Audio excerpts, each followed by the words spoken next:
नमस्कार दोस्तों, आज एक बार पुनः आप सभी के सामने एक ज्ञानवर्धक और एक प्रेरणादायक कहानी लेकर हाजिर हुए हैं। दोस्तों, गाय माता ने बताया है कि आखिर मनुष्य गरीब क्यों रहता है। दोस्तों, आज की कहानी में मनुष्य के गरीब होने के 3 कारण बताए हैं और यह कारण आज कलयुग के समय में सत्य है। तो दोस्तों, आज की यह कहानी बड़ी ही ज्ञानवर्धक और बड़ी ही प्रेरणादायक है। इसीलिए आप सभी दर्शकों से यह गुजारिश है, आज की इस कहानी को पूरा जरूर सुनिएगा। दोस्तों, आज की इस कहानी को सुनने के बाद में कोई भी मनुष्य कभी गरीब नहीं रहेगा, परंतु दोस्तों, उससे पहले आप लोगों को इस कहानी को पूरा अवश्य सुनना चाहिए। दोस्तों, ये कहा जाता है कि गाय को मनुष्य के कल्याण के लिए माना गया है। दोस्तों, कहा गया है कि जब देवता और असुरों के बीच में समुद्र मंथन किया गया तो उस समय कई रत्न उत्पन्न हुए थे और उन्हीं में से एक रत्न गाय माता भी बताई जाती है। प्रिय दर्शकों, कहा जाता है गाय माता को 33 कोटि देवी देवताओं का आशीर्वाद प्राप्त है और ये माना गया है कि समुद्र मंथन से उत्पन्न गाय माता को मनुष्य के कल्याण के लिए कलयुग में भेजा गया है। दोस्तों, इसी प्रकार आज की इस कहानी में गाय माता ने 3 बातें बताई हैं और वास्तव में यह 3 बातें मनुष्य के कल्याण हेतु ही बताई गई है। इसलिए आज की इस कहानी में गाय माता के द्वारा बताई गई इन 3 बातों को सुनने के लिए आप सभी दर्शक इस कहानी को पूरा जरूर सुनिएगा। तो दोस्तों, आज की ये कहानी गाय माता की कहानी है और इस कहानी को आप सभी पूरा सुनिएगा। दोस्तों, आइए आप सभी का ज्यादा समय विलंब ना करते हुए आज की इस कहानी को शुरू करते हैं। तो दोस्तों, प्राचीन समय की बात है। एक छोटे से नगर में एक किसान अपनी पत्नी के साथ रहता था। किसान के घर की स्थिति बहुत खराब थी। किसान बहुत गरीब था। दोस्तों, किसान की पत्नी को एक छोटे नवजात शिशु की प्राप्ति हुई थी, एक पुत्र की प्राप्ति हुई थी। और जिस समय किसान को पुत्र की प्राप्ति होती है तो किसान बहुत प्रसन्न होता है, बहुत खुश होते हैं और उनके घर में पुत्र प्राप्ति होने की वजह से खुशहाली आ जाती है। परंतु दोस्तों, जब किसान का छोटा सा नवजात शिशु धीरे धीरे बड़ा होता जाता है तो उसे दूध की अधिक आवश्यकता होती है और किसान के घर में ऐसा कोई पशु नहीं था कि जिसकी वजह से किसान उस पशु का दूध निकालकर अपने उस बेटे को, अपने उस पुत्र को पिला सके।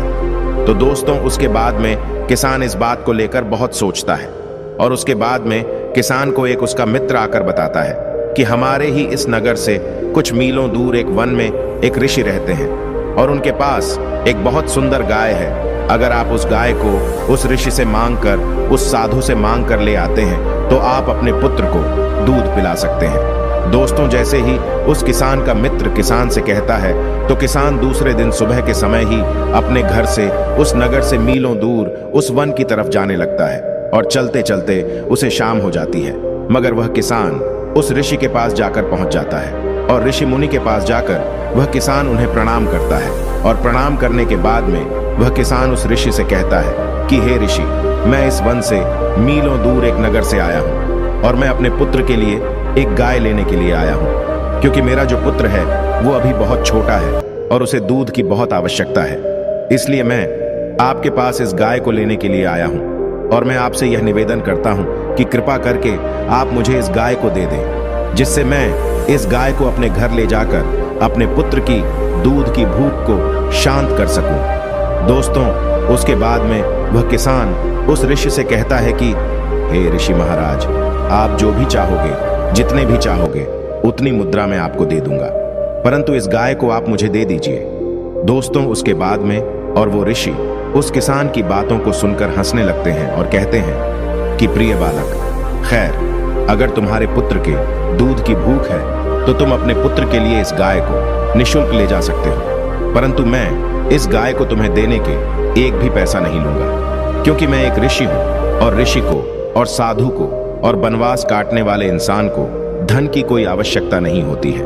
इसलिए तुम इस गाय को निःशुल्क ही ले जा सकते हो, परंतु इस गाय को ले जाने से पहले मेरी कुछ शर्तें हैं और उन शर्तों को तुम्हें मानना होगा। तो दोस्तों, उसके बाद में वो ऋषि उस किसान से कहने लगते हैं कि हे किसान, कहते हैं कि जिस घर में गाय माता जाती है उस घर में हमेशा सुख और समृद्धि और लक्ष्मी और वैभव गाय के पीछे पीछे जाती है, क्योंकि गाय को 33 कोटि देवी देवताओं का आशीर्वाद है और इसी कारणवश जिस घर में ये गाय माता जाती है उस घर में सुख और समृद्धि साथ ही जाती है। इसलिए तुम हमेशा इस गाय को इसकी भूख के उपरांत भोजन, चारा और पानी और इसके रहने और बैठने की व्यवस्था समय समय पर और ठीक ठाक रखना। दोस्तों, उसके बाद में वह ऋषि उसे कहते हैं कि हे किसान, ये भी कहा जाता है कि जिस घर में गाय माता जाती है उस घर में कभी भी धन की कमी नहीं होती है, क्योंकि जिस घर में गाय माता जाती है उस घर में गाय के पीछे पीछे रिद्धि सिद्धि के दाता और भाग्य का विधाता जाता है, यानी कि माता लक्ष्मी के मानस पुत्र भगवान श्री गणेश जी भी जाते हैं। इसलिए तुम इस गाय को रोज सुबह उठते ही एक रोटी अवश्य खिलाया करना। अगर तुम इस गाय को रोज सुबह उठते ही एक रोटी खिला दोगे तो उससे भगवान श्री गणेश तुमसे प्रसन्न हो जाएंगे, जिससे तुम्हारे घर में कभी भी धन की कमी नहीं होगी और तुम्हारा दुर्भाग्य समाप्त होकर तुम्हें और तुम्हारे घर को सौभाग्य की प्राप्ति होगी। दोस्तों, उसके बाद में वो ऋषि उस किसान से कहते हैं कि हे किसान, अगर तुम इस गाय को अपने घर लेकर जा रहे हो तो कभी इस गाय का तुम शोषण करने के बाद में इसे छोड़ मत देना। कहीं तुम इस गाय को अपने घर ले जाने के बाद में और इसका फायदा उठाने के बाद में, यानी कि जब तक ये दूध दे और जिस दिन दूध देना बंद कर दे तो उस दिन इसे छोड़ मत देना। अगर तुम ऐसा करते हो तो उसी दिन से तुम्हारे बुरे समय की काली बच जाएगी। दोस्तों, यह बात कहकर वो ऋषि उस किसान को जाने के लिए कहता है और फिर वह किसान अपने पुत्र के लिए उस गाय को लेकर अपने नगर की ओर आने लगता है। और फिर वह किसान जैसे ही अपने घर आकर पहुंचता है तो वह किसान उस गाय माता को हरा चारा खिलाने लगता है और उसे एक अच्छी और स्वस्थ जगह पर और एक पानी के स्थान पर बांध देता है। दोस्तों, उसके बाद में वो किसान उस गाय की खूब देखभाल करता है और वह गाय उस किसान को दूध देने लगती है और वह किसान उस गाय के द्वारा दिए गए उस दूध को अपने बेटे को पिलाकर अपने बेटे की भूख शांत करता है।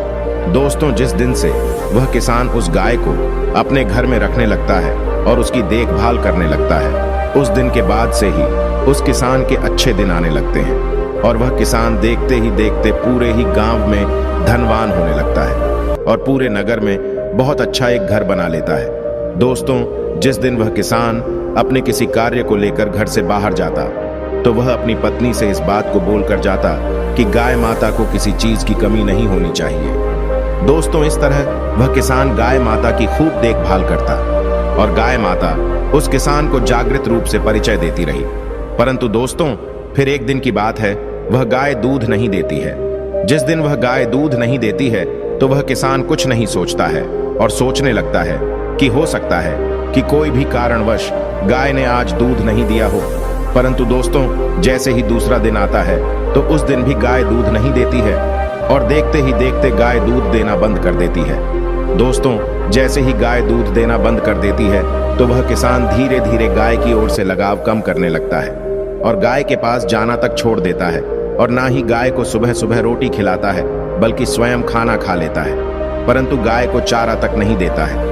दोस्तों, उसके बाद में जब गाय माता को समय समय पर भोजन नहीं मिलता है तो गाय माता बहुत ज्यादा कमजोर हो जाती है और फिर एक दिन वो सेठ गाय माता के पास आता है और गाय माता को देखकर बहुत क्रोधित होता है और गाय को अपने स्थान से खोलकर जंगल की ओर जाने लगता है और जंगल में जाकर के छोड़ देता है। दोस्तों, उसके बाद में उस दिन वह किसान उस गाय को जंगल में छोड़कर आ जाता है और फिर जैसे ही घर आता है तो उस किसान का जो पुत्र था, जैसे ही किसान आकर देखता है तो किसान का पुत्र बीमार हो जाता है। दोस्तों, जैसे ही किसान का पुत्र बीमार होता है तो उस समय किसान के पास बहुत धन होता है, तो उस समय किसान अपने पुत्र को एक अच्छे वैद्य के पास लेकर जाता है और वैद्य के पास ले जाकर वैद्य से कहता है कि हे वैद्य महाराज, मेरे पुत्र का स्वास्थ्य बहुत खराब हो चुका है, आप चाहो जितना धन ले लेना मगर मेरे पुत्र को कुछ भी नहीं होना चाहिए। तो दोस्तों, जो उस किसान का पुत्र था उसकी हालत बहुत ज्यादा खराब हो जाती है और वैद्य उस किसान से कहता है पैसा धन बहुत चाहिए। तो दोस्तों, उस सेठ किसान का जो धन था, वो सारा धन, जितना भी उसके पास धन था, वह सारा धन उसके पुत्र के इलाज में लग जाता है। उसके बाद भी उसके पुत्र की स्वास्थ्य में कोई सुधार नहीं आता है और फिर अंत में वह वैद्य और धन के बारे में बोलता है। तो किसान सेठ अपने द्वारा बनाए गए उस घर को भी बेच देता है और अपने पुत्र के इलाज में लगा देता है। दोस्तों, उसके बाद में वो किसान सेठ पूरी तरह से बर्बाद हो जाता है, कंगाल हो जाता है।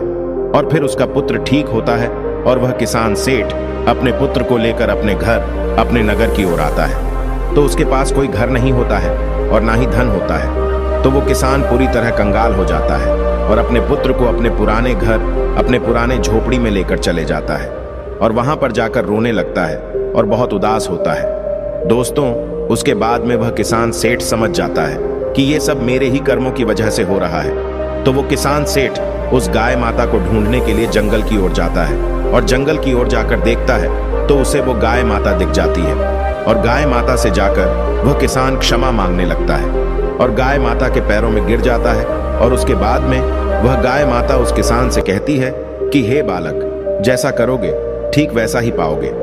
दोस्तों, उसके बाद में वो किसान गाय माता से माफी मांगने लगता है और फिर गाय माता किसान से कहती है कि हे किसान, हे दुष्ट, अगर ऐसी ही बात है तो मैं तुम्हें आज 3 बातें बता रही हूं और इन 3 बातों पर तुम्हें आज के बाद हमेशा अमल करना है। तो दोस्तों, उसके बाद में गाय माता उस किसान को 3 बातें बताने लगती हैं और कहती हैं, हे किसान, पहली बात, कभी भी किसी भी मनुष्य को अपने मित्र के साथ छल नहीं करना चाहिए, क्योंकि जो मनुष्य अपने मित्र के साथ छल करता है या फिर अन्य किसी व्यक्ति के साथ छल करता है या फिर उसका शोषण करता है, उसका फायदा उठाता है, वह मनुष्य, वह इंसान अपने जीवन में कभी सुखी नहीं रहता है। क्योंकि जो मनुष्य दूसरे के भाग्य का छीन कर खाता है, वो भोजन उसके पेट में कभी नहीं भाता है। इसलिए कभी भी किसी भी मनुष्य को किसी के साथ छल और उसका फायदा नहीं उठाना चाहिए।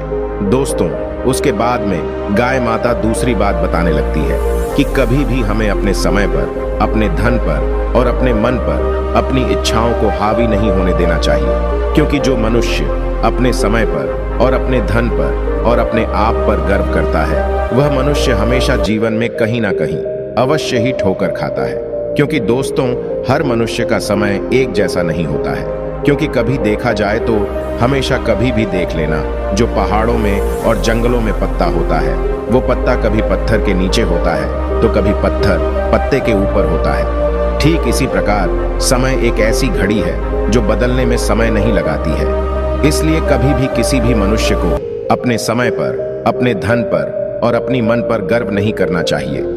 दोस्तों, उसके बाद में गाय माता तीसरी बात बताने लगती है और कहती है कि कभी किसी भी मनुष्य को अपने घर के मामले में अन्य लोगों से राय नहीं लेनी चाहिए। क्योंकि दोस्तों, कहा जाता है कि हमारे घर में लड़ाई झगड़ा हो और अगर हम उस झगड़े के बारे में हमारे पड़ोस के अन्य लोगों से किसी भी चीज के बारे में राय ले रहे हैं, तो वो लोग हमेशा काम को बिगाड़ने के बारे में ही सोचते हैं। इसलिए कभी भी अपने किसी कार्य के लिए अन्य लोगों से नहीं पूछना चाहिए और साथ ही अपने घर की बातों को अन्य लोगों को नहीं बताना चाहिए।